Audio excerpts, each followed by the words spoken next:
가인이 하나님의 말씀에 불순종함으로 또한 죄를 짓고 땅에서 유리하는 자가 됩니다. 땅에서 유리한다는 것은, 그 유리한다는 뜻은 근본이 없다는 것입니다. 뿌리가 없이 바람에 흩날리는 그 티끌과 먼지와 같은 그 삶을 살 수밖에 없게 된 것입니다.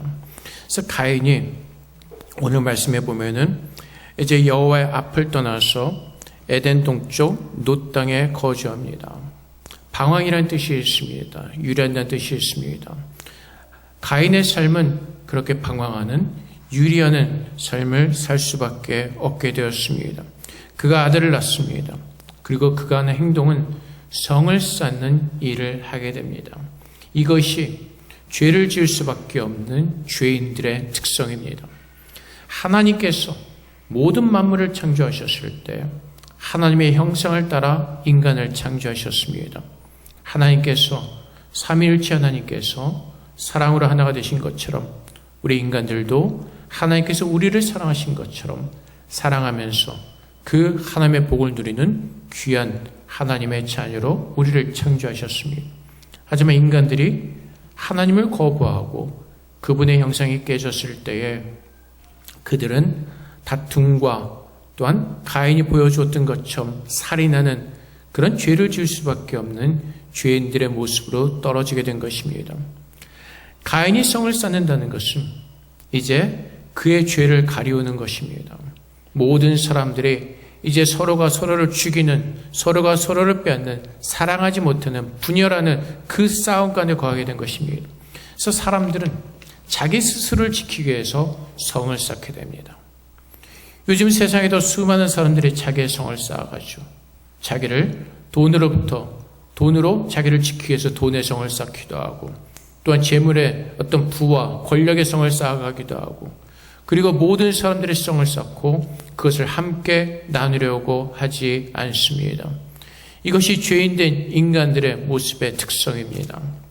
그래서 오늘날도 보면은 수많은 사람들이 이 죄 가운데 갇혀 살게 됩니다.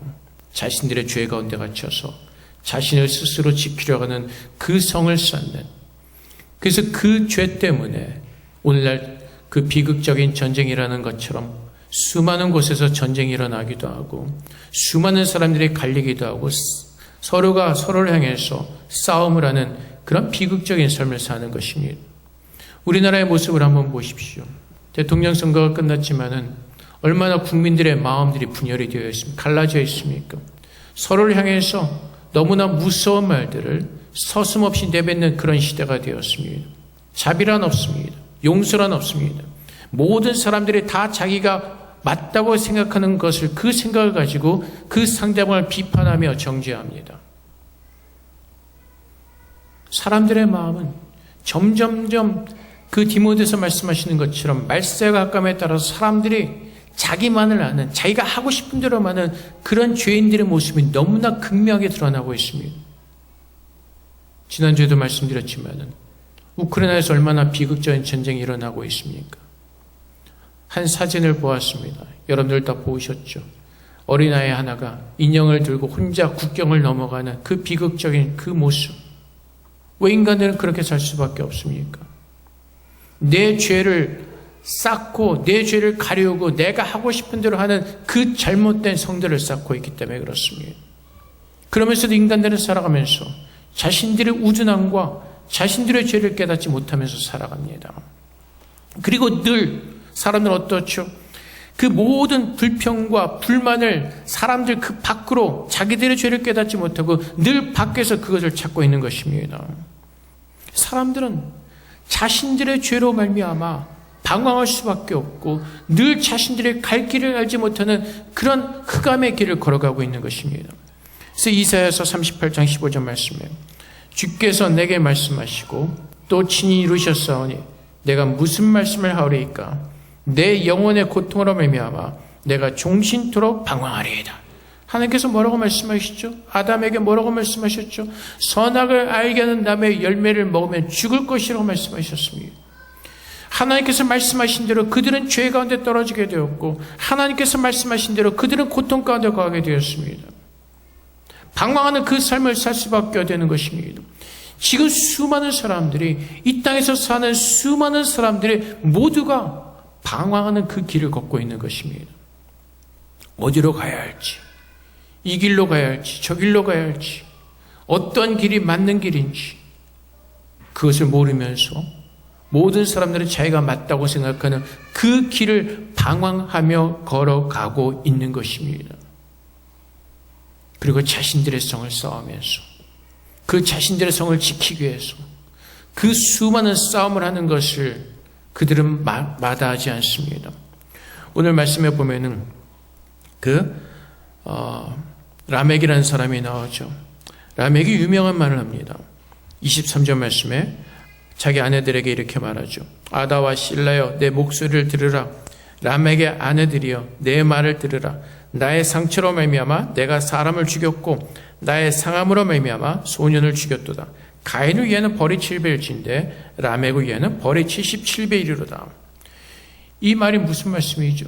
가인이 여호와 앞에서 죄를 짓고 떠나게 됩니다. 근데 무서운 것이 무엇이죠? 누군가가 자기를 죽일 것을 무서워합니다. 그때 하나님께서 가인에게 주신 말씀이 있죠. 지난주에 보았던 말씀 15절에 여호와께서 말씀하시기를 가인을 죽이는 자는 벌을 7배나 받으리라.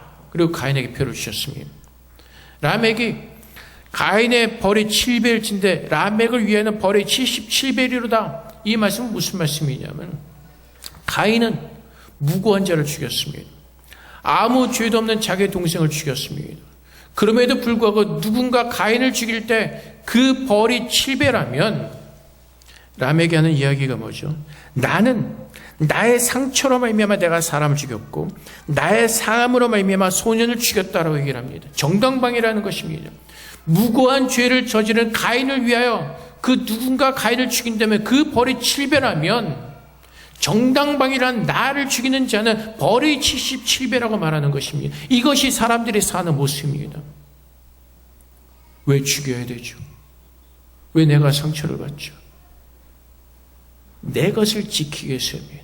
나누지 못하는 것입니다. 싸워서 차지하기 때문에 그렇습니다. 사람들은 늘 탐심과 욕심에 갇혀서 자기의 것을 이루기 위해서는 그 전쟁도 마다하지 않는 것입니다. 그래서 푸틴이 전쟁을 일으킨 거 아닙니까? 자기를 위해서, 자기 국가를 위해서라면. 사실 국가도 아니죠. 수많은 러시아인들도 전쟁을 반대하고 있으니까. 자기의 야망과 자기의 욕심을 채우기 위해서라면 그 전쟁을 일으키며 무고한 사람들이 죽어나가는 것에 눈썹 하나 깜짝하지 않는 것입니다. 그만큼 사람들은 잔인합니다. 그것이 인간들의 본성이고 그런 상황이 되면 모든 인간들은 다 그렇게 사는 것입니다. 어떤 사건이 일어났을 때 사람들이 이렇게 얘기를 합니다. 어떻게 사람이 그럴 수가? 근데 사람들의 본성이 원래 그렇습니다. 그 상황과 그 순간에 처하게 되면 그 본성들이 드러나게 되어 있는 것입니다. 그래서 사람들은 그 방황하는 삶을 살 수밖에 없고 끝없이 그 죄 가운데 살면서 그 죄를 커버하기 위해서 자기들의 성을 쌓아가는 것입니다. 늘 변명을 하죠. 그 사람들이 먼저 나에게 이랬기 때문에, 그 사람들이 먼저 나를 상하게 했기 때문에, 그 사람들이 나에게 먼저 싸움을 걸었기 때문에, 그래서 나는 그 사람들을 죽일 수밖에 없었고 그들을 위해서는 벌이 77배일 겁니다 라고 외치는 것입니다. 근데 오늘날 안타깝게도 수많은 그리스도인들도 동일한 사람을 살아갑니다. 예수님께서 너의 왼뺨을 때려 오른뺨도 내밀라고 말씀하시죠. 겉옷을 달라면 속옷까지 주라고 말씀하시죠. 근데 이 세상에서 살아가는 사람들이 나는 상처받지 않으려고 합니다. 나는 상처받기 싫다는 겁니다. 그래서 사람 성을 쌓죠. 가까이 오지 못하게, 다가가지 않게 성을 쌓습니다. 우리가 좋아하는 사람들끼리 그 성 안에서 그냥 헤헤거리면서 살아가려고 합니다. 근데 주님께서 뭐라고 말씀하시죠? 라멕이 자기를 누군가 죽인다면 그 사람이 벌이 77배일 거라고 말씀하시죠. 근데 주님은 뭐라고 말씀하시죠? 마태복음 18장 22절 말씀에서 예수께서 이르시되 내게 이르노니 7번뿐 아니라 7번을 70번까지라도 할지니라. 제자들이 예수님께 묻습니다. 잘못한 형제들을 몇 번이나 용서해야 될까요? 주님께서 말씀하시죠. 7번뿐 아니라 7번을 70번까지라도 할지니라. 람에게 생각하는 건 뭐죠? 나는 정당방위라는 것입니다. 나를 상하게 한 자, 나를 힘들게 한 자, 내가 죽여도 괜찮다는 것입니다. 근데 주님께서 뭐라고 말씀하시죠? 나를 치는 자들을 위해서 기도하라고 말씀하십니다. 나를 치는 자들을 예수 그리스도의 사랑으로 용서하고 그들을 받고 하나님 앞에 그들을 위해서 기도하라고 말씀하시는 것입니다. 근데 교회 안에서도 마찬가지로 수많은 사람들이 교회 안에서도 분열이 있고 다툼이 있고 세상에서 똑같은 삶을 살아갑니다. 세상 안에서 수많은 사람들이 적대감이 돼서 싸우는 것처럼 교회 안에도 동일한 일들이 일어나죠. 대통령 선거 전에 다른 어떤 몇 분이랑 모여서 얘기를 하는데 보통 정치 얘기는 잘 안 하는데 그날따라 어느 목사님이 이렇게 얘기를 합니다. 자기 어떤 아는 사람이 몇 번 찍으라고 막 뭐 기사 같은 걸 다 보내줬다는 겁니다. 근데 그분은 이제 다른 반대편에 있는 분이죠. 나는 그거는 그 사람 싫고 그래서 그 사람 싫은 거에 대해서 또 다 이렇게 보내면서 나한테 뭐 얘기하지 말라고 그런 식으로 보냈다고 합니다. 자기가 찍고 싶은 사람을 찍으면 되지 뭐하라 굳이 그런 것들을 보냅니까? 왜 그런 것들을 보내면 서로 마음을 상하죠? 결국 무엇이죠? 진리가 아닌 것을 가지고 누가 옳다는 싸움을 하게 되는 것입니다. 여러분, 정치는 그냥 세상적인 일이고 5년 대통령제 5년 지나면 또 바뀌어지는 것입니다. 여러분들이 그 사람과 함께 살면서 그 사람을 잘 아는 것이 아니라면 여러분들이 듣는 것이 잘못된 것일 수도 있고 여러분들이 듣는 것이 맞을 수도 있습니다.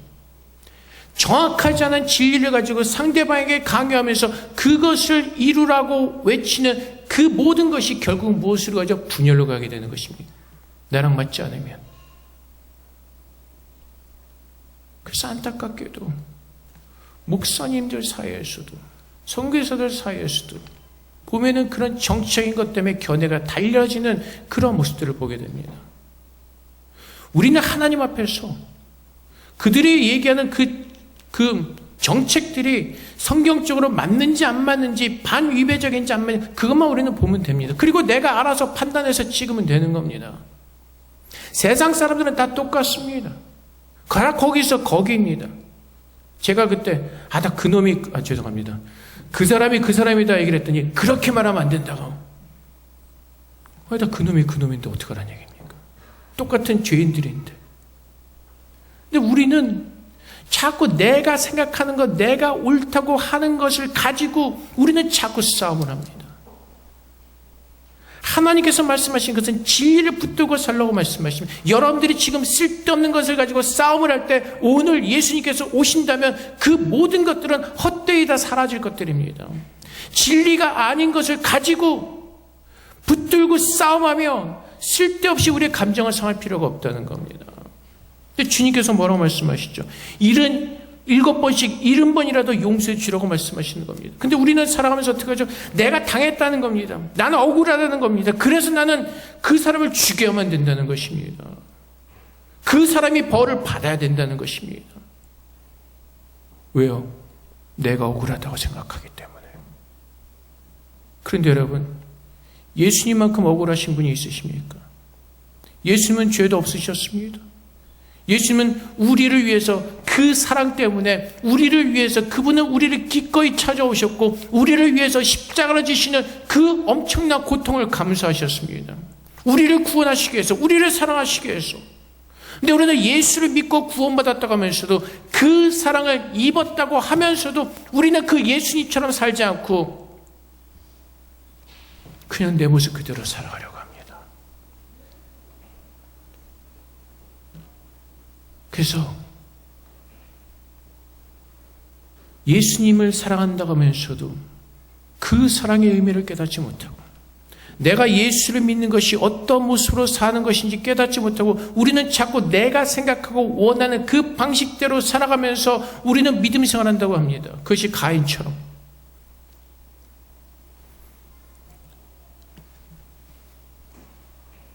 가인의 자손들이 굉장히 특별한 재능을 가지고 있었습니다. 가축을 치는 사람도 있었고, 음악을 하는 사람도 생겨나고, 뭘 만드는 사람도 생겨나고. 근데 여러분, 그 사람들의 어떤 문화적인 그것을 가지고 사람들이 행복해질 수 있습니까? 지금 우리가 살고 있는 시대는 굉장히 문명이 발달한 시대가 되었습니다. 과학이 발달했습니다. 이젠 자동차도 자율주행한다 해서 알아서 가고, 뭐 세탁기도 요즘은 뭐 인터넷으로 맞춰놓으면 자기가 원하는 시간에 세탁도 하고, 수많은 편리한 시대가 되었습니다. 그런데 그만큼 인간들의 삶이 행복해지고 있습니까? 그렇지 않습니다. 더 스트레스 속에 살아갑니다. 그것들을 누리기 위해서. 그리고 인간의 삶들은 황폐해져 갑니다. 자연은 더 망가지고 있습니다. 그 수많은 쓰레기로 인해서 자연은 뒤덮여지고 있고, 그것으로 인해서 망가지고 우리들의 그 마지막의 날에 그 시간은 더 가까이 오고 있습니다.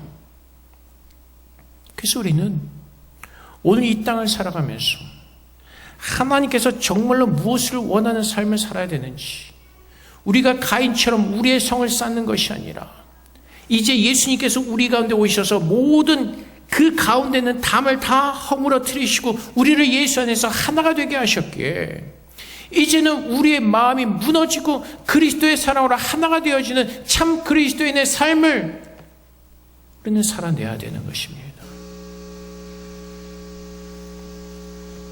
그래서 보면 이제 가인의 후예는 그렇게 살아갑니다.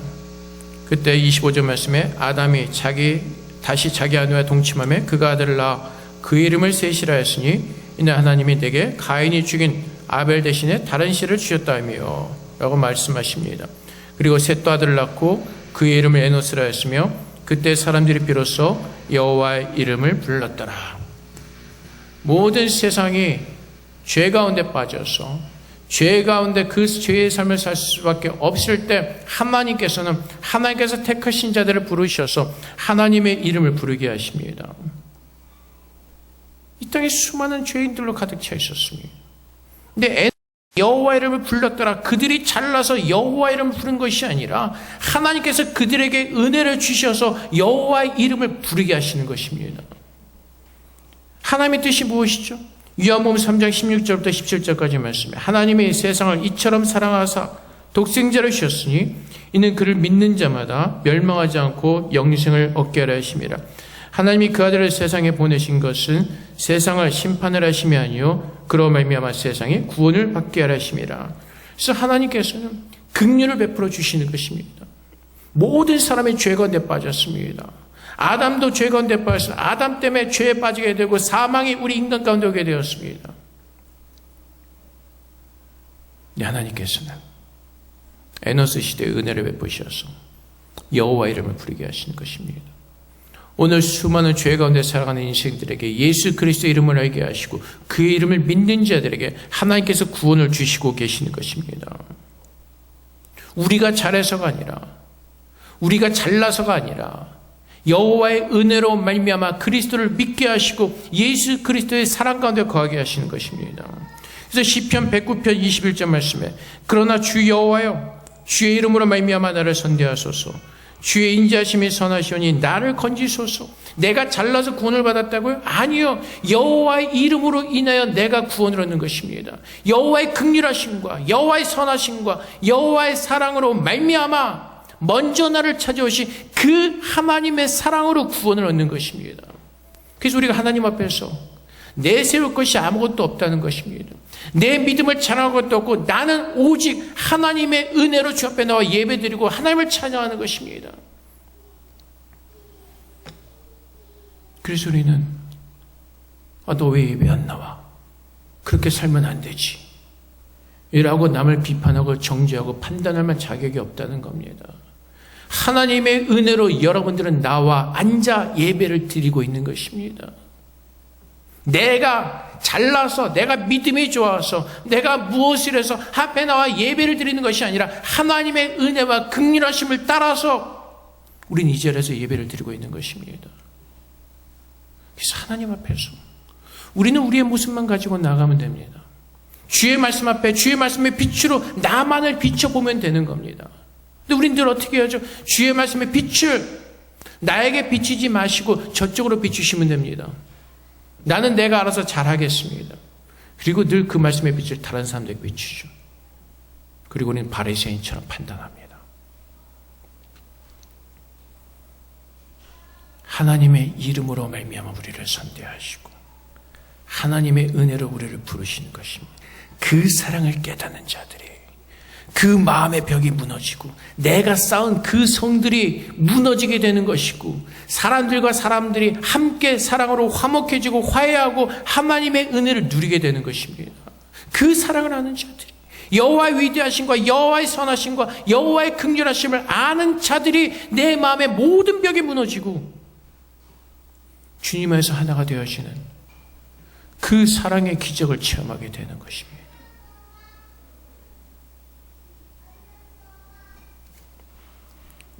그래서 하나님께서 우리에게 말씀하시기를, 마태복음 4장 4절 말씀에 예수께서 대답하여 이르시되 기록되었을 때 사람이 떡으로만 살 것이 아니요 하나님의 입으로부터 나오는 모든 말씀으로 살 것이라 하였느니라 하시니, 문명이 발달하면서 우리가 사는 것이 아니라, 과학이 발달하면서 우리가 편해지는 것이 아니라, 하나님의 말씀을 믿을 때 진짜 영원한 그 영생의 삶을 살게 되는 것입니다. 가인의 후손들이 영특했습니다. 재능이 있었습니다. 가축을 치는 자도 있었고 수금과 퉁소를 접는 자들도 있었고 구리와 쇠로 여러 가지 기구를 만드는 그런 재능들도 있었습니다. 하지만 그들은 계속해서 죄인이었습니다. 여호와를 알지 못하고 자신들의 성을 쌓아가는, 서로가 서로를 죽이며 자기 것을 지켜나가는 그런 죄인들의 모습을 가지고 살 수밖에 없었습니다. 네, 하나님께서는 아벨 대신에 셋을 주시고 그의 자녀 에노스 때 사람들이 여호와 이름을 부를 수 있도록 하나님께서 은혜를 주신 것입니다. 사람들이 사는 것이 과학이나 문명의 발달함으로 살아내는 것이 아니라 살아계신 하나님을 믿는 믿음 안에서 사는 것이 진짜 삶을 사는 것이기 때문에 그렇습니다. 여러분들이 오늘 주일날 교회에 나와서 예배를 드리는 이유가 무엇입니까? 그 하나님을 믿기 때문입니다. 오늘 세상이 멸망한다 할지라도 그 하나님께서 나를 구원하실 것을 믿는 믿음 안에서 살아내는 것입니다. 여호와의 이름을 부르며 그분의 위대하심을 찬양하며 경배하며 그분의 은혜 가운데 오늘 하루 견뎌내는 것입니다. 우크라이나 사람들이 이렇게 고백을 합니다. 전쟁이 나서 모든 것이 다 파괴하신다 할지라도 여호와를 향한 내 믿음을 잃어버리지 않겠습니다. 그것이 참으로 예수를 믿는 하나님의 사람들의 모습인 것입니다.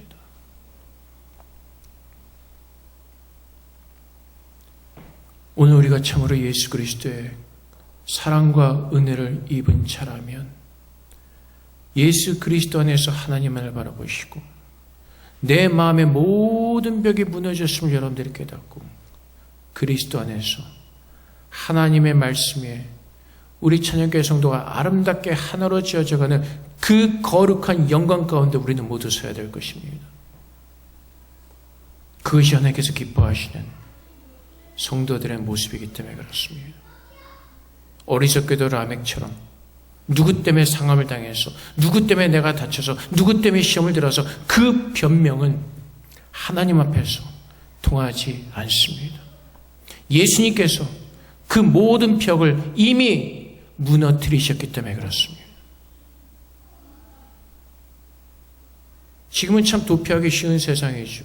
온라인으로 예배를 드리니까, 힘들면 나가지 않고 예배를 드려야 되니까. 여러분, 사탄이 어떻게 꼬시는지 아십니까? 예배 드리면 안 돼, 그렇게 꼬시지 않습니다. 힘들지, 온라인으로 예배 드리면 돼. 뭐하러 가서 힘들게 가서 그 사람들을 또 만나. 괜찮아, 온라인으로 예배 드리면 하나님께 다 받으셔. 예배만 드리면 되는 거지. 아십니까? 사탄은 우리에게 정확하게 그렇게 나쁜 짓 하라고 가르치지 않습니다. 교묘하게 꼬시죠. 사탄이 아담을 꼬셨던 것처럼, 하와를 꼬셨던 것처럼. 교회 나오면 그 보기 싫은 사람 얼굴 보잖아. 온라인으로 예배 드려 얼마나 편해. 온라인으로 드려. 요즘 괜찮아. 코로나 시대라서 그냥 온라인 예배를 드려서 상관없어. 하나님은 다 받으셔. 얼마나 많은 사람들이 그 말에 속아 넘어갑니까? 얼마나 많은 사람들이 코로나 핑계를 대고 예배할 수 있는 환경이 됨에도 불구하고 얼마나 많은 사람들이 온라인으로 예배를 드리고 있습니까? 정말로 아파서, 정말로 힘들어서 온라인 예배를 드릴 수가 있습니다. 하지만 그렇지 않음에도 불구하고 여러분들의 마음의 벽을 쌓고 여러분들의 쌓은 그 성 때문에 주 앞에 나오지 않는다면 그것은 가인과 같이 여러분들은 아직도 예수 그리스도를 모르는 죄 가운데 거하는 사람들이기 때문에 그렇습니다. 여호와 이름을 부르게 하십니다. 예수 그리스도를 믿게 하시고 모든 그리스도인들을 구원받은 자로 하나님께서 세우셨습니다. 그리스도의 사랑을 아는 자로 우리를 세우셨습니다. 그렇다면 예수님의 그 행하심을 우리가 믿는다면, 그분의 사랑을 우리가 믿는다면 우리는 그분 앞에서 내 모든 것을 내려놓고 그분께서 참으로 기뻐하시는 것을, 여호와의 이름을 부르며 그분께서 기뻐하시는 그 일을, 예수 믿는 그 일을 참으로 예수 믿는 사람으로서 그 일을 감당하게 될 것입니다. 여러분들이 하나님의 이름을 부른다면, 참으로 내가 그리스도인이라는 그 은혜를 입은 자라면 오늘 주님 앞에서 겸손하게 엎드려서 하나님께서 기뻐하신 일이 무엇인지를 우리가 깨달으면서 그분 앞에 회개하고 겸비한 마음으로 돌이키시는 가운데 우리 안에 참으로 그리스도의 말씀이 세워지고 부흥하는 그 은혜를 여러분 모두가 누리며 체험하시기를 주님으로 축복을 드립니다. 하나님께 기도하겠습니다. 하나님, 여호와의 성 안에 거하는 자들이 되게 하여 주시옵소서. 내 성을 쌓는 자들이 아니라 여호와의 성 안에 거하며 아버지께서 주시는 모든 기쁨의 복을 누리는 복된 자들 되게 하여 주시옵소서. 우리 함께 기도하며 하나님 앞에 나가도록 하겠습니다. 기도하겠습니다.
사랑의 아버지 하나님, 우리가 죄인 되었을 때 하나님께서 먼저 우리를 찾아오셔서 그리스도의 사랑 우리를 구원해 주셨습니다.